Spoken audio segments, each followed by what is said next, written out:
صلو علیہ وآلہ۔ صحیح بخاری حدیث نمبر 38۔ نبی کریم صلی اللہ علیہ وسلم نے فرمایا، جس نے رمضان کے روزے ایمان اور خالص نیت کے ساتھ رکھے اس کے پچھلے گناہ بخش دیے گئے۔ صحیح بخاری حدیث نمبر 39۔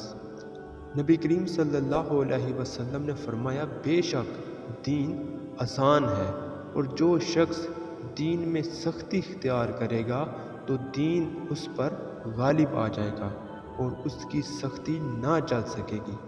پس اس لیے اپنے عمل میں پختگی اختیار کرو، اور جہاں تک ممکن ہو میانہ روی برتو، اور خوش ہو جاؤ کہ اس طرز عمل سے تم کو دارین کے فوائد حاصل ہوں گے، اور صبح اور دوپہر اور شام کسی قدر رات میں عبادت سے مدد حاصل کرو۔